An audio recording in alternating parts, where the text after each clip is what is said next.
Purihin ang Panginoon sa pagpapatuloy ng ating programang Everyday God Devotion dito pa rin sa ECMI Makati. Magandang araw po sa inyong lahat. Ito po ang ikalawang bahagi ng ating pag-aaral sa Aklat ng Habakuk tungkol sa The Fountain of Joy. At ang title po ng ating devotion ay May Pag-asa at Galak. Habakuk chapter 2 verse 4.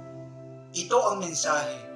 Ang hambog ay mabibigo sa kanyang pagmamataas, ngunit ang matuwid ay mabubuhay sa pamamagitan ng kanyang pananampalataya. Habakuk meaning is embrace. Ang aklat ng Habakuk ay pagpapakita ng fountain of joy mula sa Panginoon dahil sa kaharasang pinagdaraanan ng bayan ng Israel sa kamay ng mga taong masama at kahanghalan ng mga mapagmataas sa sarili. Nakita ni Habakuk ang hirap ng pinagdaraanan ng kalagayan ng bayan ng Diyos. At siya ay naging arugante sa pakikipag-usap sa Diyos na inakala niya na pinabayaan na ng Diyos ang kanyang bayan.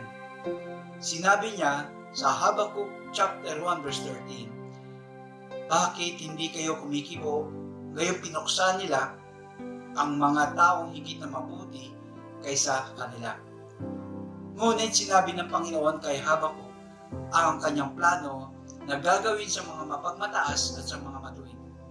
Dito ipinakita ng Diyos ang kanyang habag upang ang mga matuwid ay patuloy na mamuhay dahil sa pananampalataya sa Panginoon. Subalit ang mga mapagmataas ay mabibigo sa kanilang kahangalan. Dahil dito, sa kabila ng kanilang pagdurusa ay may pag-asa at galak na naghihintay sa kanila mula sa Panginoon. Ano ang aral na iniiwan sa atin ng kasaysayang ito ng bayan ng Diyos sa panahon ng kagipitan at pagdurusa at sa naging attitude ni Prophet Habakuk sa Diyos? Ang una ay maging matyaga sa paghihintay ng tulong ng Diyos. Ang ikalawa, magtiwala ng malaki sa plano ng Diyos. At ang ikatlo, manampalataya at maggalak lagi sa Diyos. Ang mga pagtitiis at pananampalataya ay kailangan lalo na sa kagipitan. Ang Diyos na pinagmumulan ng pag-asa at kagalakan ay laging nakahandang umagapay sa kanyang mga hinirang. Sa mahirap man na kalagayan o hindi, nag-uumapaw pa rin sa puso ng kanyang mga anak ang pangako ng Panginoon.